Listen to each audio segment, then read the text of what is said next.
Cheer, everybody. Just about. Anybody your first time here? Never been here before? Good job. Welcome.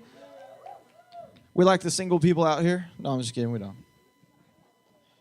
Well, I'm glad you guys really are here. I really am. Because it'd be really awkward if I was up here talking and none of you guys were here. You might get locked away. Ha ha ha. Ha ha ha ha. My name is Josh. A lot of people call me PJ, and I'm from Mount Pleasant, youth pastor down there, and just just doing my best to let God use us, man. I mean, that's what it's about, right? Making a difference, making every moment count, doing what God put us here to do. You guys ready for that? Woo! How many of you guys are just happy to be here because, Summer Scream's amazing, and then you go back to real world and you're like, I just want to go back to Summer Scream. Anybody ever had that? Yeah. That's what fall retreat's for. Because you know what? We can't just stay there and sit here and bask, and everyone's Christian and everything, and everyone's just staying here when the world needs what we have, right? We got to go out and we got to go back. But it sure is nice to come back and get refreshed. Anybody ever been to Tulsa? It's one of the coolest, most frustrating places I've ever been. Because there's so many great churches. Most of the things that you see in here, I mean, it all kind of starts in Tulsa, and it's cool. And I went there to go to Bible school and get trained and everything. And then it's just funny because so many people go there to get trained, and then they never leave. They're like, I mean, it's like a buffet of Christians. If you're looking to get married, Tulsa's a great place to go. Because this is a buffet of men and women who love God, but they're not leaving, right? They're just all staying there. And it's good to come here where everyone is wanting, more and wanting to get refreshed. And it's good to go back and take it with us. And every time getting stronger. And I'm glad that you guys are here this weekend because I've been praying about this for a couple months. And a couple months ago, God really kind of told me what he wanted me to talk to you guys about. 2-3 months ago, God knew that you were going to be a little tired. Anybody a little tired? Need some rest? Anybody some rest? You're going to get some rest this weekend. You're going to get rest, restored, refreshed, and ready to go. It's going to happen. And I'm going to talk to you guys. I get to speak to you guys 3 times, so you have to put up with me 3 times, okay? Tonight counts, so, there you go. And I'm going to talk to you about 3 things that I don't think I hear too many youth pastors, including myself, talk about an awful lot. And the first one is probably the best one, and it is rest. I don't think I've ever heard a youth pastor talk to students about rest, even though you guys complain about it all the time. I'm so tired. I remember, every summer, right when school's about to get out, you guys are like, oh my gosh, I'm so tired. I just can't wait until school's over. I'm going to sleep all summer. A couple of you do. But for the most part, right after 2 days have gone by and you're not at school, I see on Facebook or you text me, IM maybe, whatever it is, I'm so bored, right? You're no longer tired. Now you're bored. It's like you finally get a free day and now you're bored and now you need to be busy. We're very busy. Anybody in here busy? We get so used to being busy that when we're not, we immediately go to bored. We go from busy to bored, to busy to bored, to busy to bored, back and forth, and we never have any time for this thing called rest. God didn't really call us to be busy all the time. It's not just you guys. I do it too. I moved to Mount Pleasant about 4 years ago, and we're just kind of getting in the job, and I'm just not as busy as I'm normally am and as normal as I'm used to being, and I'm like, you know what? We should buy a house and fix it up. That sounds like a good idea. And we didn't just buy a house that needed a couple, some paint or anything. We gutted it. New roof, new windows, new flooring, new toilets, new cabinet, new everything. Vanities, all of it, all gone. Lights, all of it. And, about a week into it, I'm there at 3 a.m. I'm like, what was I thinking? I am so busy and now I'm tired and I just want to rest. And then the first weekend I get, what do? I tear something else out. Go busy, bored, busy, bored, busy, bored. Back and forth, back and forth. And I don't think that's really what God wants. See, there's problems with this idea of being busy all the time. Being busy is not really what God's goal is for us because there's lots of problems that come with being busy. One of them is busy doesn't mean that you're productive. Busy does not mean productive. You can be extremely busy and not get anywhere in life.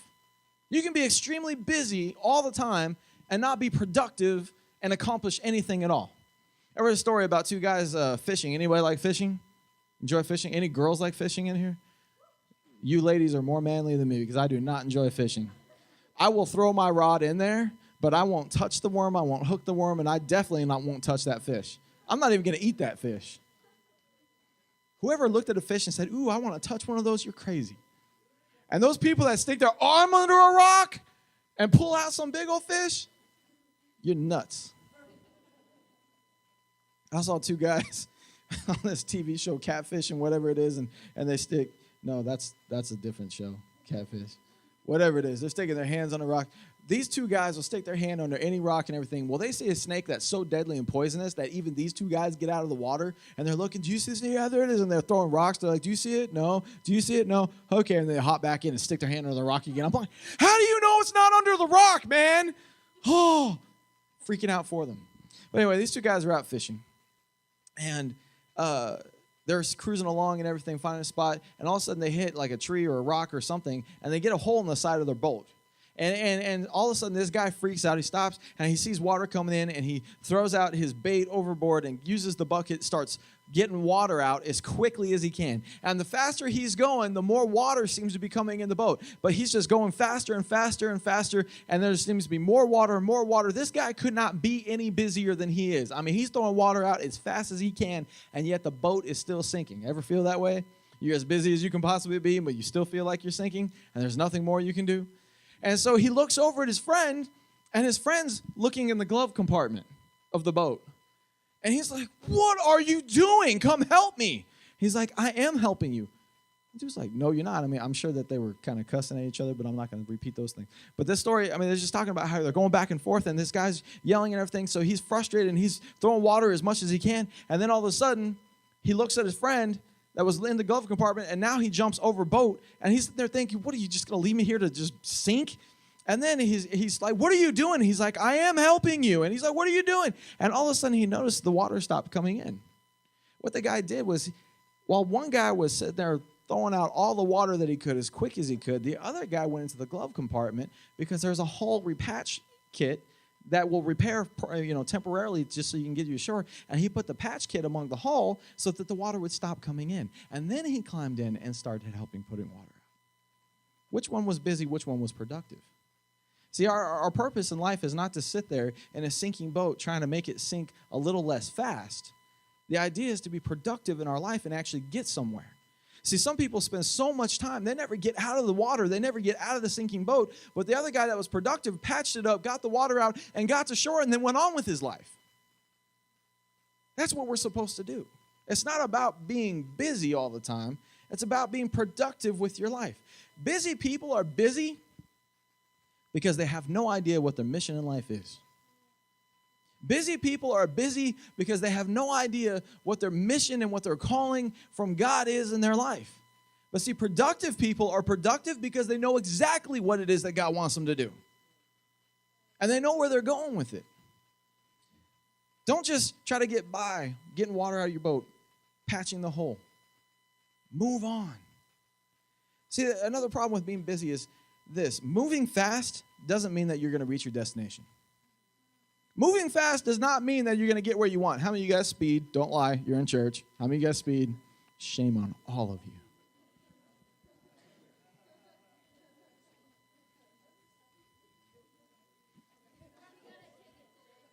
I was like, why are you laughing? You're not driving, are you? Oh, not yet. Moving fast doesn't mean that you're going to reach your destination. You know, you could move 100 miles an hour and not get anywhere. That's why I hate treadmills. Anybody hate treadmills?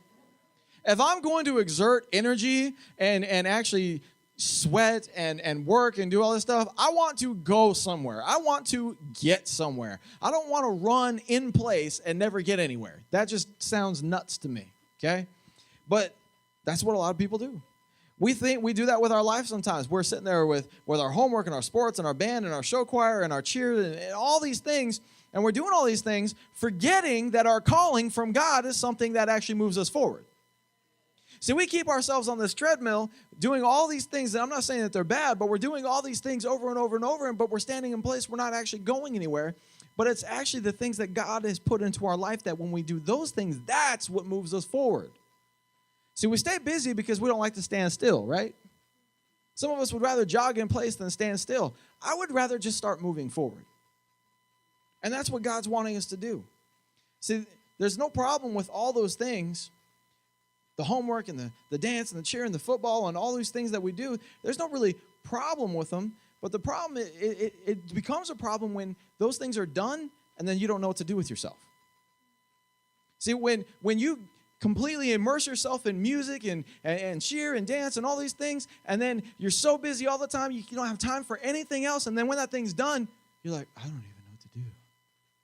What do I do now? It's done. That becomes a problem. That means that you're so busy standing still, so busy jogging in place that when that thing's done, you don't even know which direction to start moving. See, God is always moving you forward. God is always taking you to the next step. Killing time is not moving forward. I understand that there's things you enjoy doing in high school, and that's great. I'm glad you do those things. But make sure that you guys are moving forward with it. Playing sports, dance, singing, whatever you enjoy, but know that what you're doing is taking you somewhere. Don't wait until graduation day before you start thinking, where am I going with my life? What direction should I go? I'm not saying you have to have it all figured out by graduation day, but I'm telling you, you might want to start thinking about it before graduation day. See, some of us, we get so busy with all the things that we can do, and there's a lot of really cool things we can do, and we stay so busy with it, when it's all said and done, we're just standing there like, I don't know what to do.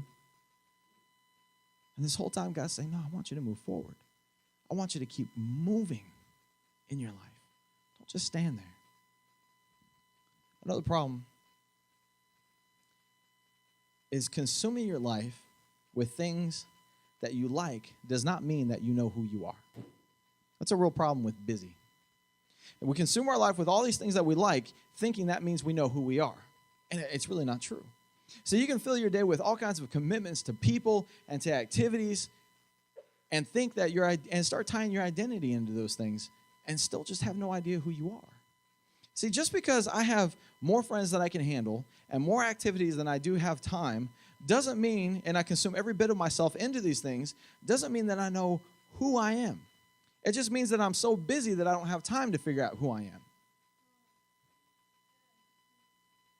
I stay so busy I have no time to figure out who I am. See, I'm so busy trying to find a date for homecoming that I don't take the time to figure out what kind of person I would actually like to spend the rest of my life with. I'm only having time to spend, enough time that I'm figuring out, okay, who I want to spend, just this one evening with at a dance. And one of the biggest problems with marriage today is that we don't marry our spouse, we marry our date. We stay so busy figuring out who we're going to take to prom or who we're going to do for homecoming or who we're going to be with or whatever it is for this short temporary amount of time that we don't think long term. And when the day comes, when somebody comes along with a cute smile and some tight jeans, we're not sure if they're the one or not. We just know that we like it. You can laugh at that. It's okay.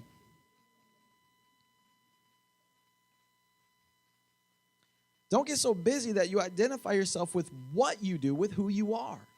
Don't confuse what you do with who you are. Now, if you love playing soccer, that's great. Go play soccer. But you can't say just because I'm playing soccer, I'm a soccer player and that's who I am. No, that's what you're doing. Because when soccer season's done, you're still you. When the game's over, you're still you.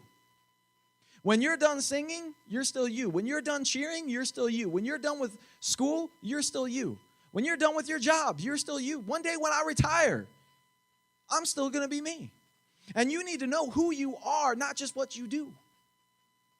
You take all the things away that you do. You take away all of your friends, all of your BFFs, which are really your BFFNs, best friends for now. Take those all away.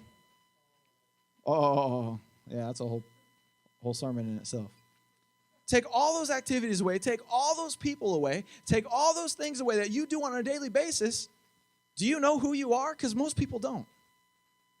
Most people, if you strip all the activities, all the busyness of life away from you, people sit back and say, I have no idea who I am or what I should do right now. You should know who you are. Consuming your life with so many things that you're so busy that you don't have time to figure out who you are, that's not helping you. It's not moving you forward. It's just killing time. See, this is why God came up with this thing called rest.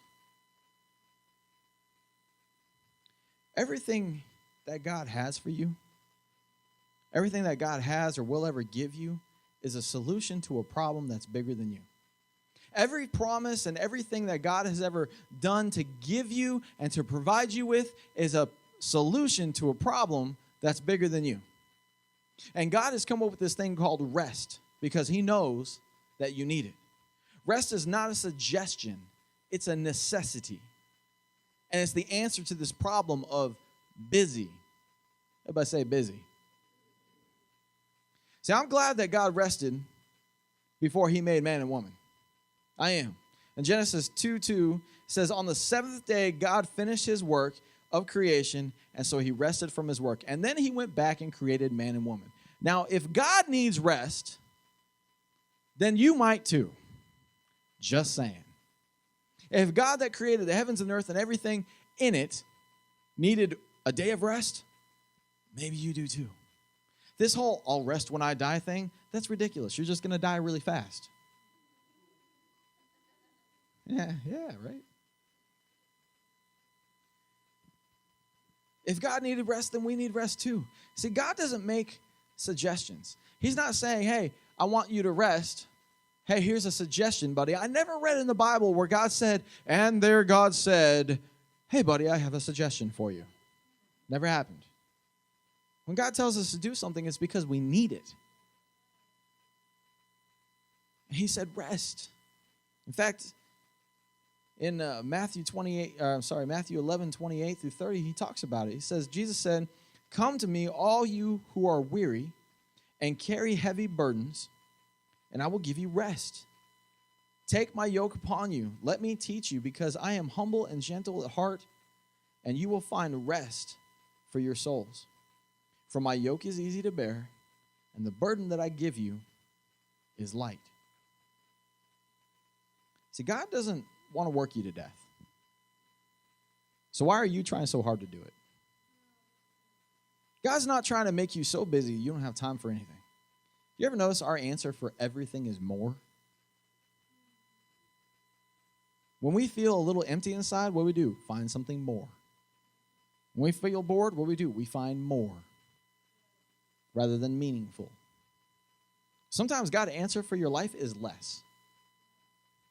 Maybe he wants less in your schedule so you can do something more with what you have. Maybe he doesn't want to give you 5 things that you can do halfway, but 1 thing that you can do all the way. Maybe he doesn't want you to start 20 things, but he wants you to finish 1 thing. God isn't trying to work you to death. We shouldn't try to do it to ourselves. See, he didn't say, come to me, all you who are weary, and I will give you more. He said, I will give you rest. See, but that's our response to God sometimes when he asks us to do things, isn't it? Oh my gosh, 1 more thing. Geez, God. See, we fill our schedule with all these things, not asking God 1 iota, hey, God, what would you like me to do? We don't consult him at all. We just fill our schedule, cram it, pack it, do everything we can to fill it up. And then finally, when God gets a moment of our attention, he says, hey, here's what I want you to do. And you're like, oh my gosh, 1 more thing. And we feel like he's just trying to give us more than we can handle. The truth is, we gave us more than we can handle. We gave us all these things that mean nothing to our life, that keep us standing still, keep us busy, keep us, going one place instead of going to the place we should be. And all of a sudden, we're acting like God is the one that's trying to give us more than we can handle. And it's not true. He's never going to give you more than you can handle. He's just trying to give you rest so that you can handle what he prepared you for, what he made you for. God's not trying to just add 1 more thing. He's trying to give you rest to prepare you for your life. He's trying to give you rest for the life that he created you for. He's trying to give you rest so that you can do the thing that he made you to do and do it well. God isn't trying to overwhelm you. He wants to give you the rest that you need. But I want you to notice, God, he gives you rest, but he doesn't stop there, does he? It's not just come to me, all you are weary, and I will give you rest. See, a lot of us, we stop reading right there because that's a very comfortable place to stop reading. Because the next part is what he's going to give you to carry. And we don't necessarily want that part. Especially after we've just been bogged down and burdened. It says, come to me, all you heavy burden, and I will give you rest. So you already feel overloaded. You don't really want to read about the extra things that God's going to give you after he gives you rest. I get that. But God has something for you to pick up and carry. But see, we're so busy and we're so tired that we don't see it or we don't want to see it. See, we often go to God heavy and burdened and overloaded, and our hearts, have all these needs, and God's the only one that can help us. And so we go to him and we get the rest. We get the rest from him, and then we don't read the rest of the verse, and we just go back to our normal life and pick up everything that overloaded us, that took us to God in the first place. See, in this verse it says, come to me, all you are heavy burdened, I will give you rest. And then I will give you a burden to carry, my burden. But my burden is light and my yoke is easy. See, in your life, you're going to carry a burden. Period. You live for God or you don't live for God. You're going to carry a burden. It's going to happen. The difference is your burden is heavy. His burden's light. Your burden's bogging you down. His is actually taking you somewhere. There's a difference between his burden and our burden, between our way and his way. See, rest doesn't mean that we're done. It means that you're just getting started. God's rest, God rests you, and then he gives you a burden that you can carry. See, it's a burden to invite people to church, isn't it? It is. Maybe not for everybody, but I bet when you first did it, it's a burden. Because you know what could happen. You could get rejected. You could get made fun of. They could say no, and then, your life is over, right? If somebody says no, that it would be just mind-blowing. If somebody says no, you say okay, and then go to the next person and ask them. Maybe they'll say yes, but that's crazy, right? But asking people to go to church with us, that's a burden. Talking about God in our life, that's an even bigger burden. Actually being open and bold and strong about how much God loves you and how much God has done for you, and telling people in any setting, not just in church, but out of church, how great God is in your life, that's a burden.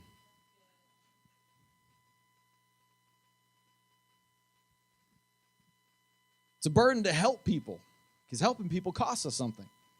Money, helping, maybe somebody needs some money. Maybe people need help moving. People need help doing something. Maybe they just need a friend. Maybe you're serving. Whatever it is, helping people is a burden, isn't it? And all these ideas, all these things that God wants us to do, it just kind of overwhelms us. And we're like, no. And we freak out because our schedule's so full. God, I can't handle any of the things that you want me to do. I know I can handle the things I put on my plate, but God, I don't think I can handle the things you want to put on my plate. And so we just blow it off, thinking that his burden is too heavy, that his burden is too overwhelming, that I'm already overwhelmed, so how could I possibly add any more? Have you ever thought maybe the reason you get overwhelmed when God asks you to do the thing that he created you to do, your purpose in your life, is because you've never experienced his rest? It says, come to me, all you heavy burden, I will give you rest. And after you're rested, you're not going to feel like this is burdens and heavy. You're not going to feel like it's hard. See, when you experience God's rest, you're going to be able to invite anybody to church. When you experience God's rest, you're going to be able to walk up to anybody and talk to them about how great your life is now.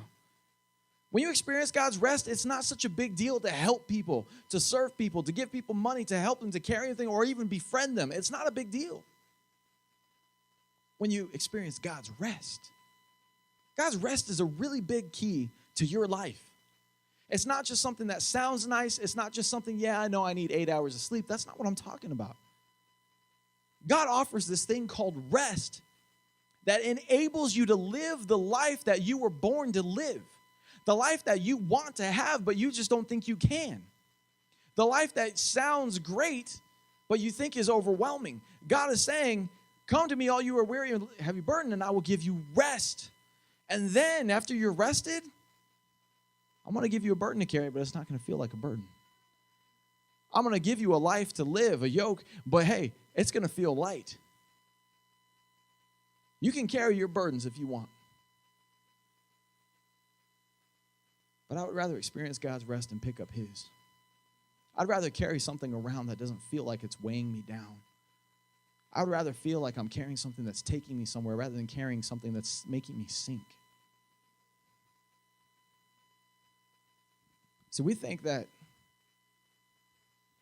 to experience God's rest, I got to get the right heart, and I got to get my priorities right, and I got to get all my bad habits fixed, and I got, all these things are true. I get that.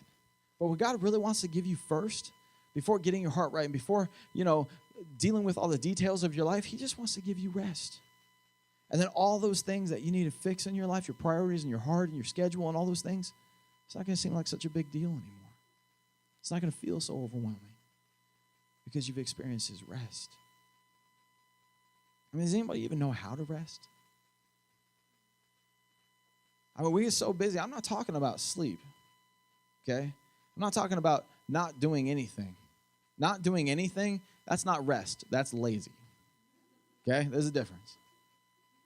See, rest is something you do, not don't do. See, God's rest is different from our idea of rest. God's rest is not something we don't do. It's something that we do.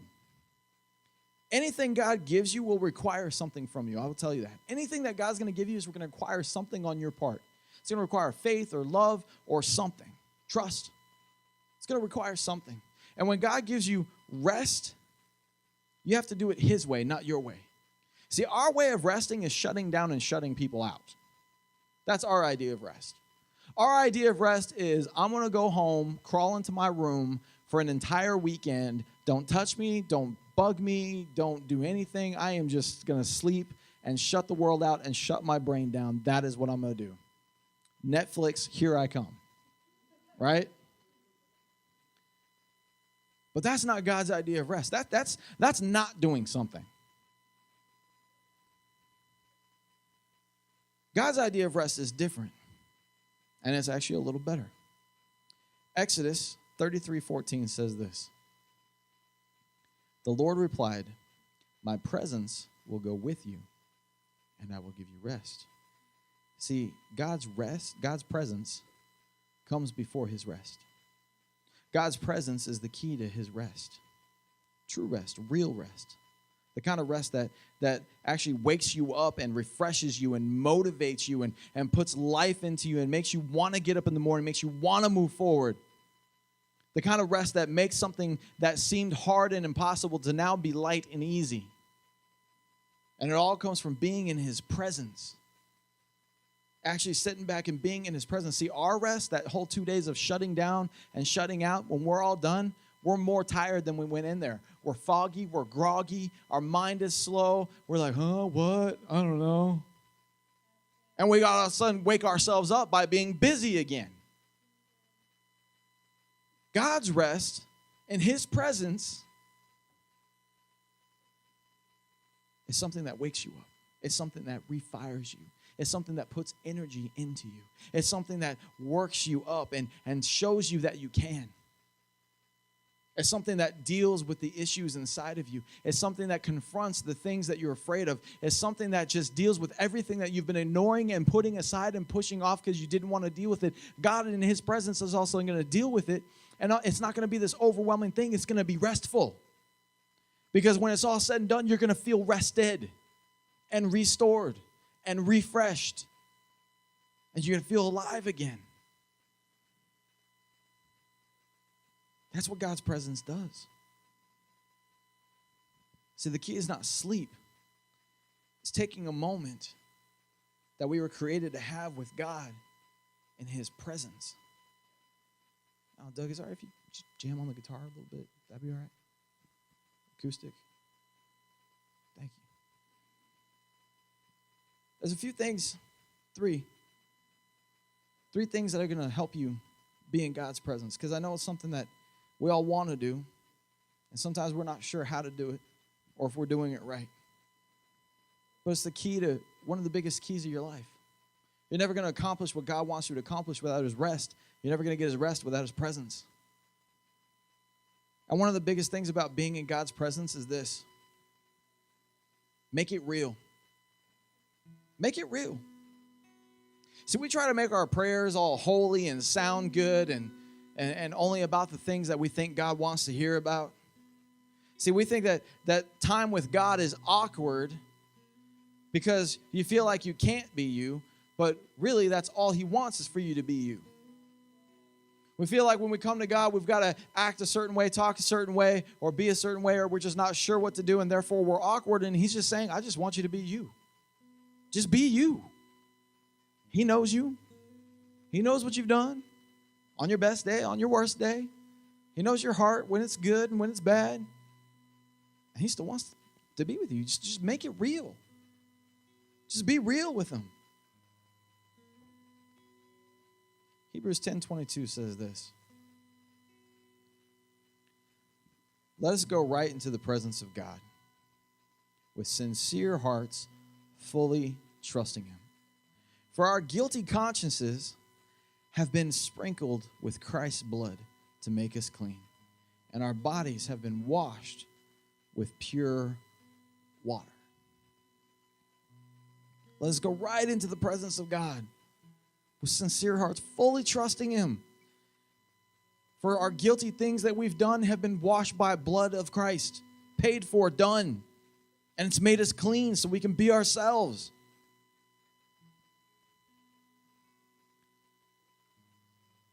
God's presence produces change.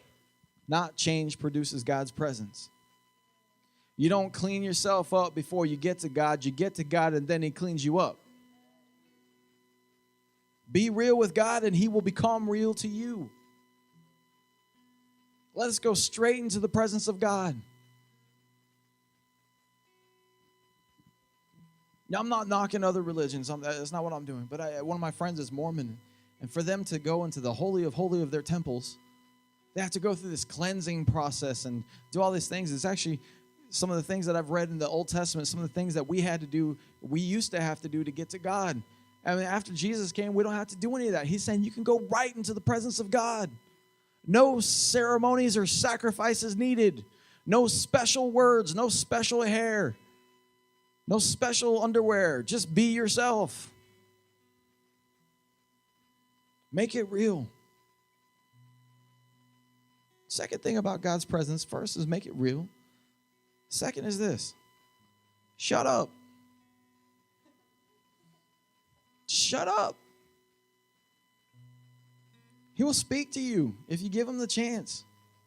God is not Santa Claus. He doesn't need a list of all the things that you want. He knows what you want because he created you to want those things.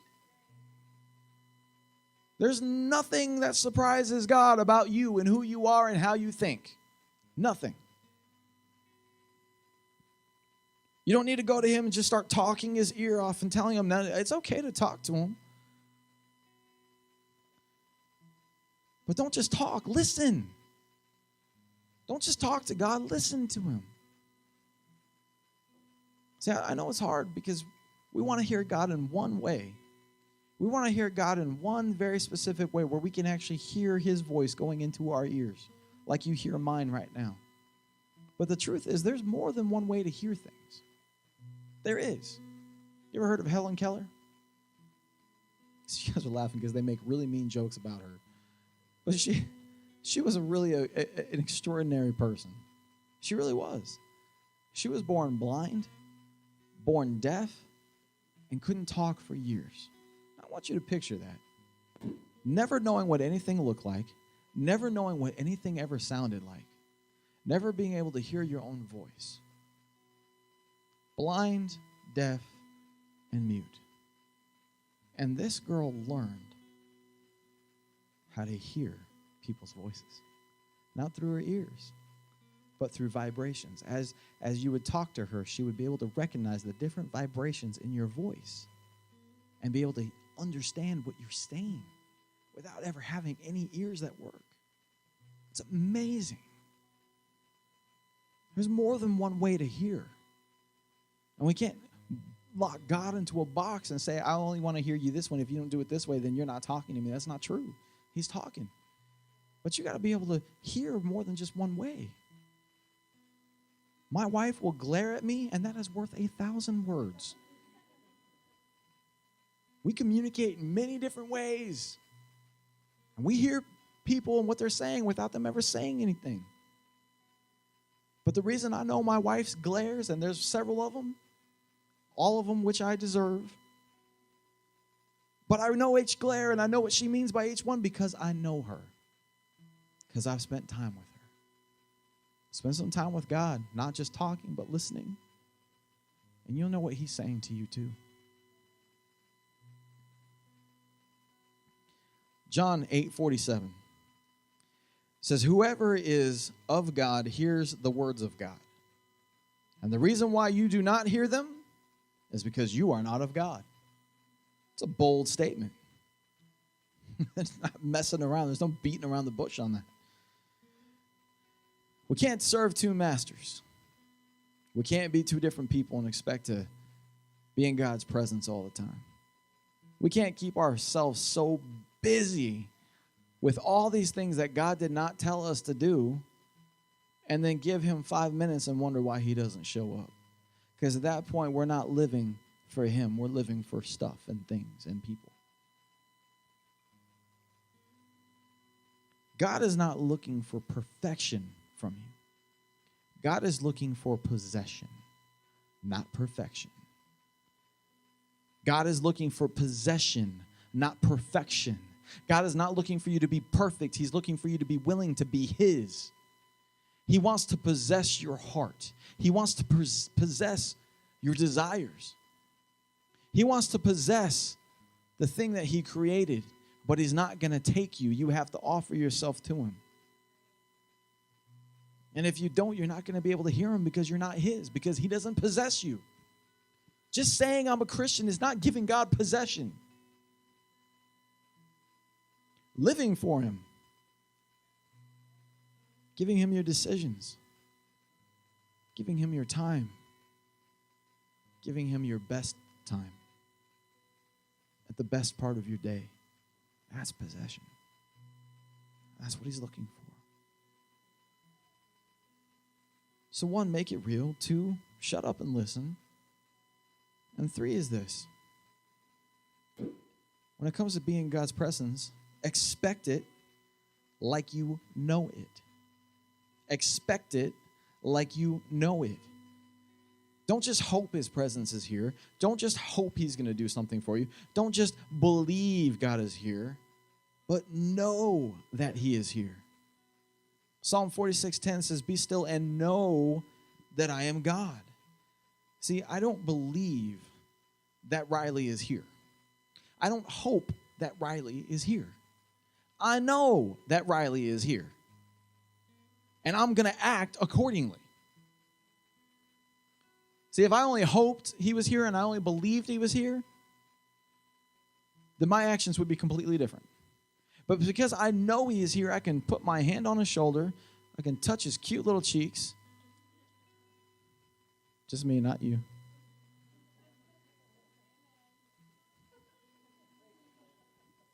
But I'm going to act like he's here. Because I know that he is. If God was standing right in front of you, would you be acting a little different? Maybe taking a few more notes. Maybe paying attention a little bit more. Maybe entering in a little bit more. Maybe being a little more open, because the truth is, he is here. The Bible says very clearly, seek me and you'll find me. Knock and the door will be open. Where 2 or more gathered, there I will be. I will never leave you nor forsake you. Over and over again in the Bible, God's saying, you are not alone. I am with you. But we don't act like it.